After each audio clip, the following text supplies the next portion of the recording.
I will talk about how to build your UI with confidence using component-driven development.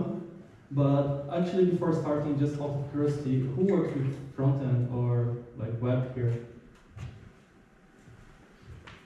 Woohoo! Oh. Yeah, no, it's just 6 that hands up. Come on, guys, do like this. Yeah? Okay, yeah, 6.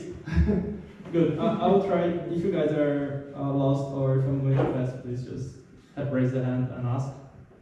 Okay. Who am I? I'm Fabio. I'm from São Paulo. I'm working in Betsys 1.5 years already. I'm working in the Polish branch. And yeah, I have been working a lot with web development, especially with Angular. I've been working a long time with Angular, with different companies, like from casinos, now sports betting, financial applications, CMS. And yeah, basically, before starting, I would like to say that there is no wrong or right tool. What I'm gonna present here is just an idea. You should just absorb and try to apply in your project at some level, just about the concept. Let's go a bit through the agenda. First, I will talk about thinking React. It's okay. It's a technique described on the React website. I think it's more or less when we're building some UI or applying some layout, we usually use that. I'll talk about scenario-driven development. It's more not exactly about scenario-driven development. It's more about the concept that it's about. I'll do a short demo, show what is next, and question and answers. So about thinking React, it's described, as I said, in the website of React, but I think it's not only about React. Usually it says that you must have API or some way of transferring the data. So basically you're going to be sending the data from somewhere and your front end is going to be receiving this data and returning somehow. In this case, let's say just JSON is the most common one. And this way also it says that you must have a design. And design usually is prepared for some designer, and then you have to wait him to finish. It's not always the last version, and when he thinks last version, there's a change. So this case, we're going to be talking about, let's say, just a registration form, a simple one. And basically, it's going to have some steps. In the step A, if you select some options, you're going to show a cat.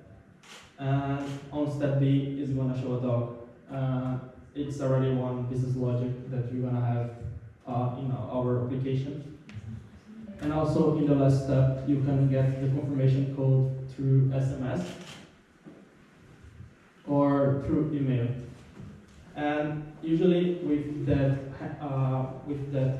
two things in hand, usually you just create a mental map how your application is going to look like. So usually you think about the container, you know that you're going to have the stepper in the top, the header, and the forms. And you try to see more or less how this is going to communicate, you know that the steps are going to go forward. And have this in mind, you just go crazy and start to develop. But actually, in the real world, it's never how you expect. Your beautiful idea, just create this form. But you forget that you have to, the stepper also should control the steps of the form. So then you go again, apply this rule on top of it. Actually, later on, you discover that you have a lot of interdependencies there, and you're always changing the logic and how the steps is going to behave, or how the container is going to hold that steps, and all these things. Yeah, okay, it's over.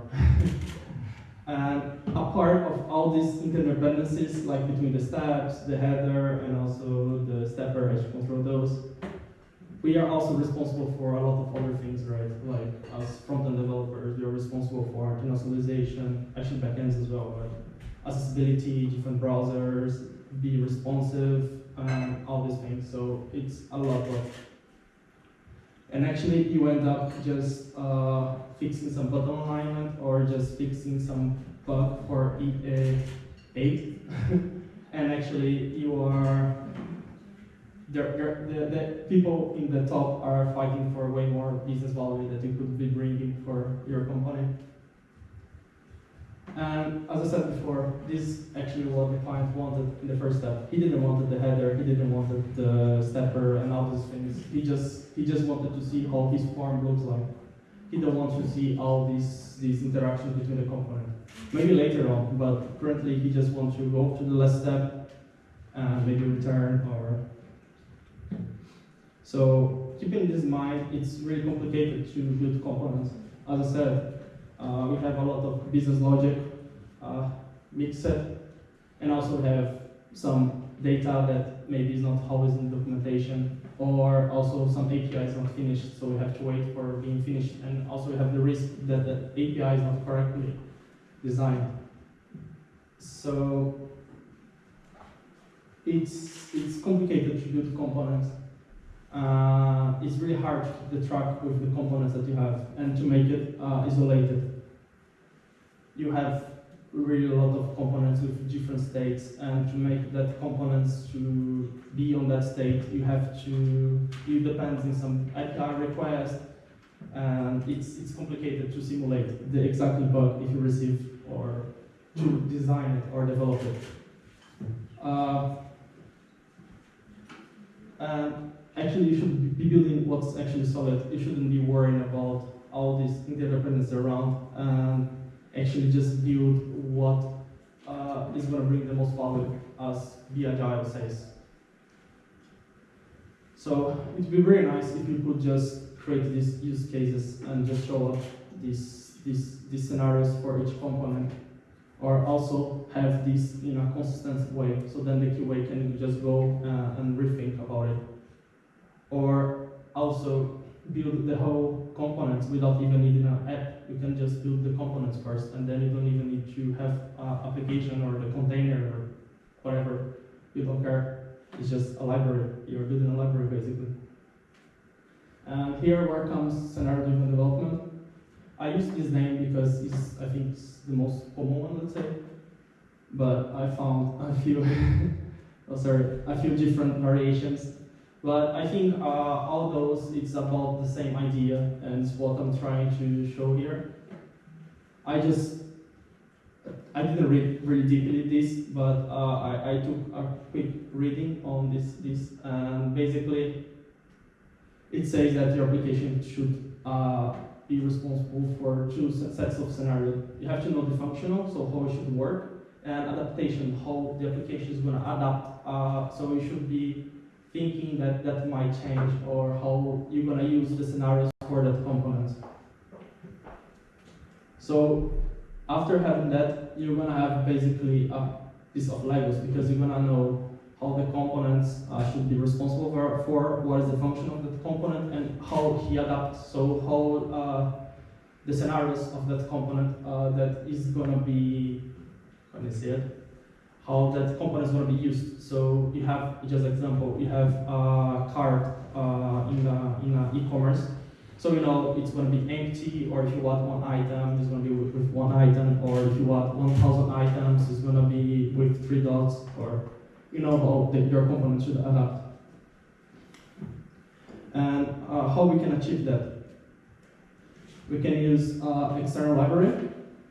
I just separated like 4 libraries here, but also you can do it even without a library. You can just create in your project some URL for having the list of all the components. So you're just gonna go there, and you're gonna be able to see all the components in every state. Later on, I think you're gonna understand better, but I think Angular Material or Bootstrap do this quite well. So you're able to just go to the website, and you know what is each state of those components.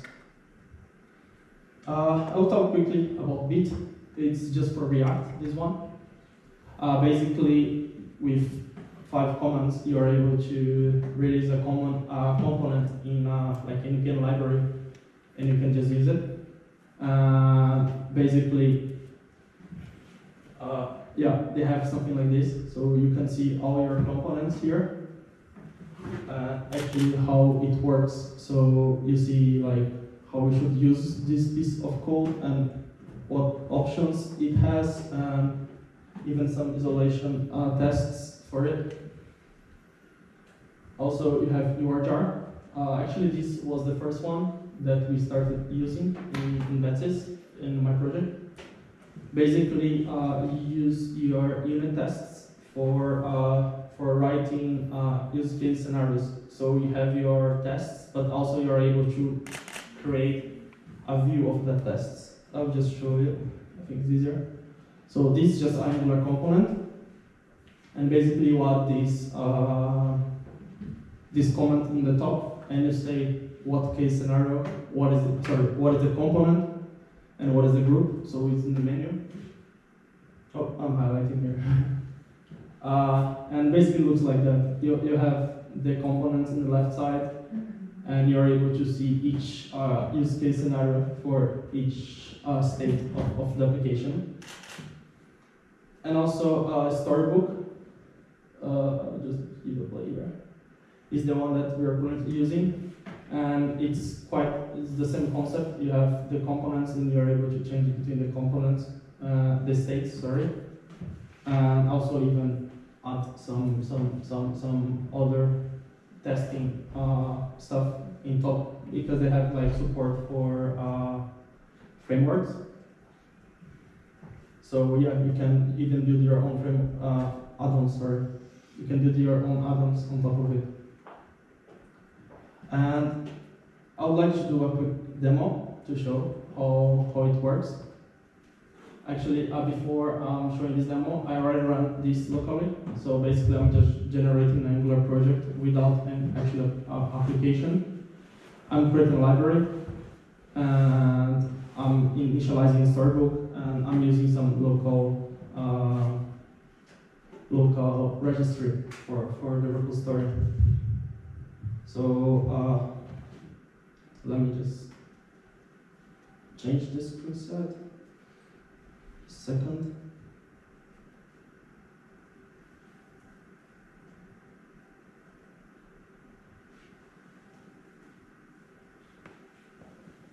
Okay. No, doesn't work. It works. Good. So yeah, we are here in the folder of the project. Let me just remove it.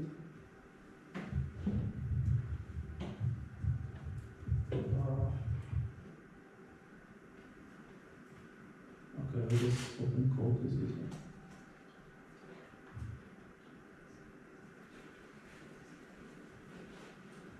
Okay, as I said, we have this how it looks, the project. Wait. Okay. So we have the project folder, and also we have this file here that's from Storybook. And here it already defines you some really default stories, let's say. I think it's better like this. So let's just run it, and you guys can have an idea.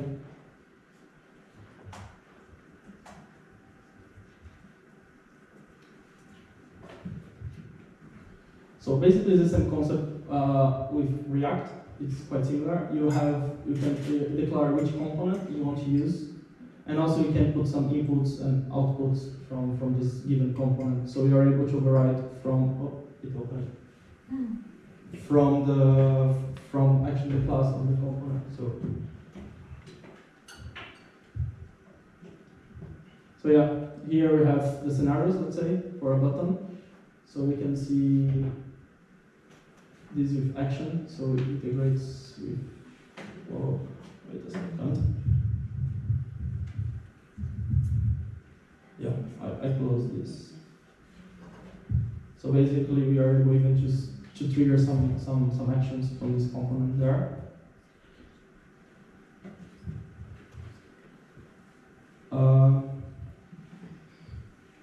Okay, so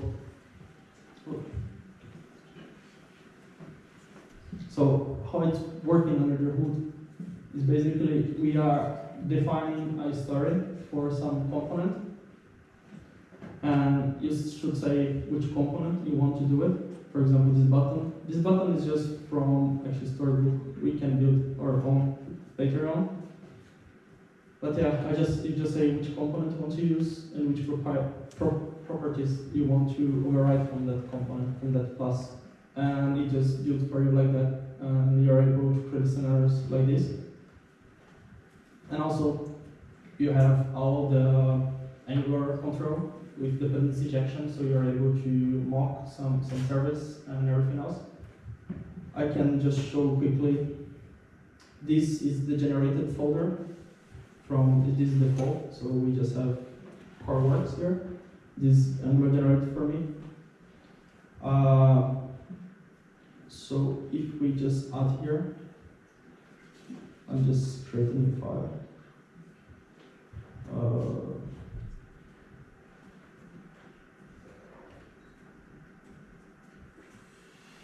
You can say stories. Oh.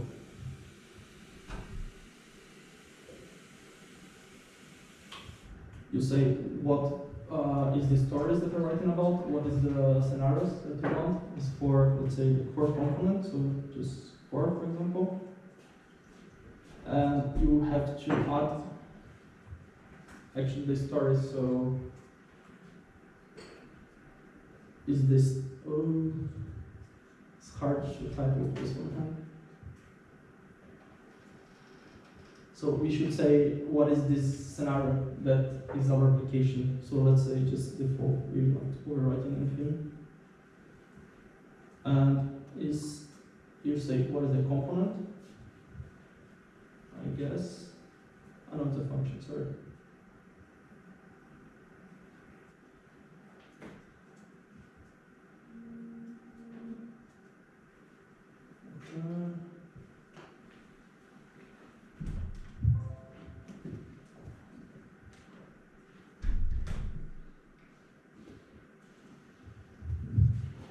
Wait a second.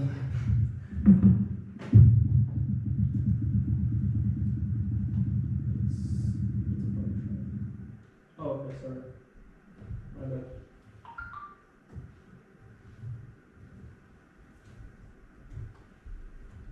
Oh, wait, not really here. Okay, I can delay this. I think it's gonna work. What is, sorry.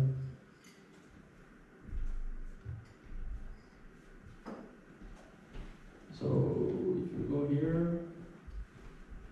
it doesn't work because of the reference. Just a second. I'll just put dots, it's faster.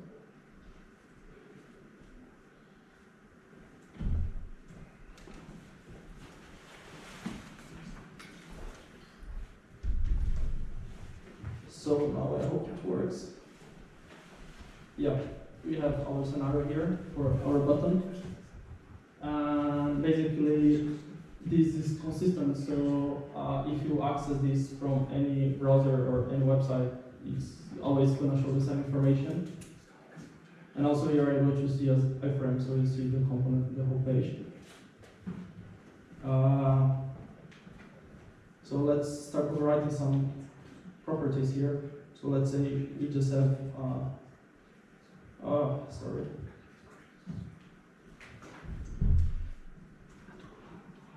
Some input. The input is just when you're gonna use the component, you put something that I don't know how to explain input, but basically it's the data. So when I'm using this component, for example, I'm able to say like data equals something. So 1. So then we're gonna get from this input. So let's say input. Let's say counter. The default is 1. And here let's just print this counter.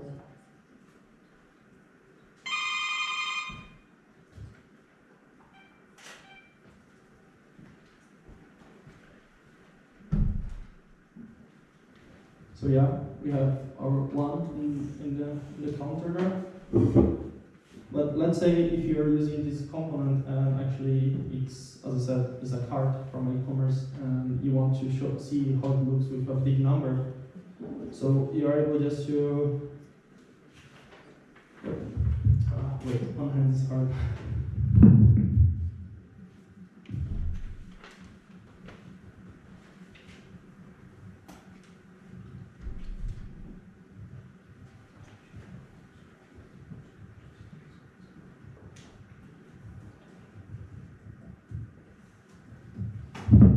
Okay, thank you.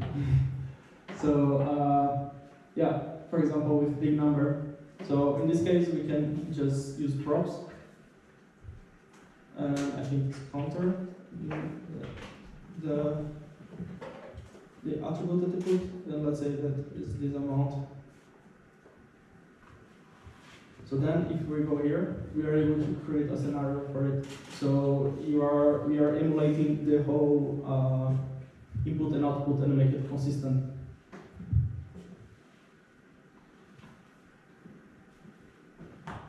And also, I mean, I'm putting as input, but you can override basically everything in your component here. So you're able to override functions, you're able to override even private variables. But usually we just override those because it's the state of the components defined by those.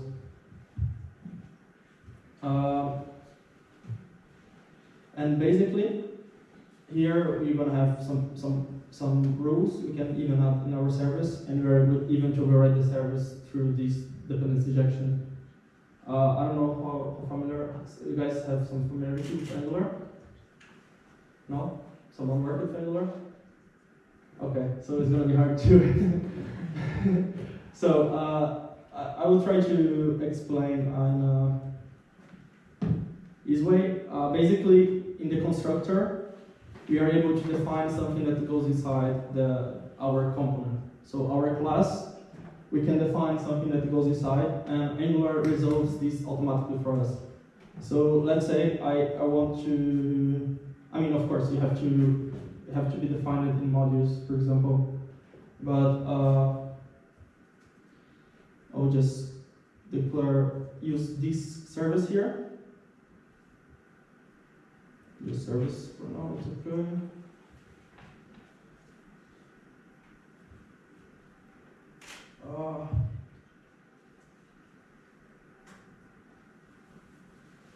Okay, and let's just add something here. Let's say increase, and this is just a function in the service. So we receive a value, the number, and we just return the value plus 1. Okay, so we have some logic. This is kind of a class. So we have a class, and this class has some function that does whatever we want. And here, we are able to access that class because Angular is going to resolve this automatically for us, and it knows that this core service is the same as this, and it's just going to put for us in our application. So let's say I will just create a function here, and let's say that it's just going to increase the counter using this service. So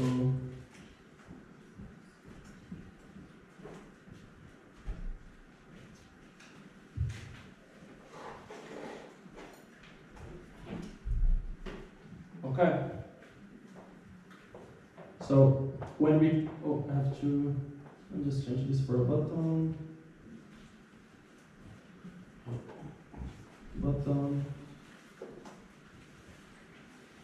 And when you click in the button,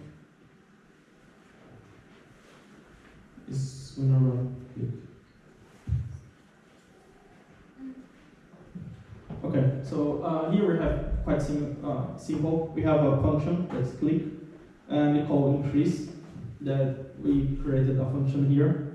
This is automatically being injected by Angular. And when you click in the button, it's just gonna call click. So if we go here, if I click the button, it works. We are just having some interaction with the component. But let's say that in this function, it's not just +1. It's a really big logic, and it goes through some validations, and it goes through one API, get a response, and calls another API, or WebSocket, and then in the end, just return something for you, like +1. We are really easy. It's really easy to mock when you have this kind of approach with defining the scenarios of each component, because here we can say module metadata.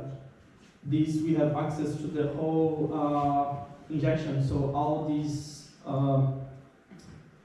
deep level of Angular that is put in the class there for us, it actually reads that as well. So here we are able to override whatever we want with dependency injection.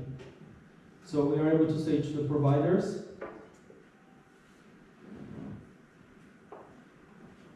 in this case it's core service.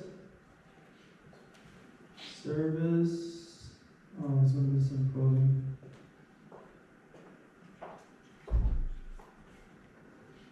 Okay, it should be okay. I'm saying when any component asks for this provider, use this value. Use value. Let's just check what is the name. Increase. So when the component asks for this class, we're just gonna inject this as a fake. So we are able to put whatever we want here. So increase.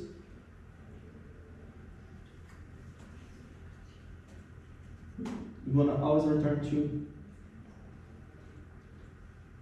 So when we are here and we click, it returns 2. So basically we are mocking the whole logic that we can have. This is just one level, but we can get really, really deep dependency. Or even with state management, you have some states and you're able to inject through that the states. And also here, making consistent scenarios for you. Basically, we use this view actually to develop our components. So we are developing the components just using stories and scenarios for each component. And then when we think that is ready, we just release a version of this library. And we are able to import in any project. I mean, in this case, because we are doing this approach of projects, but even if you have a normal Angular application, you are able to have this folder, stories, with all the stories there. So then you run a separate application.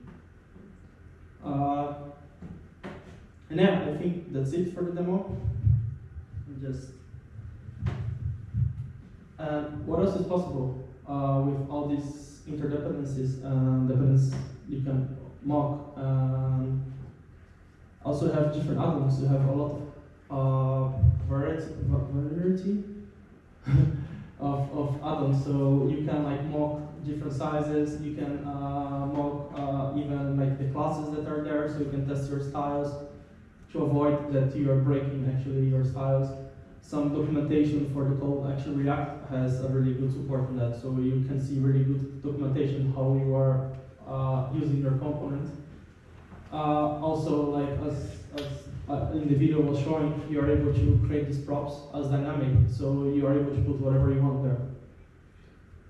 And also you're able to do CI regression, but you are able to do it in a way that you need to build some tool over it, or also there's some components that provide service that do this for you.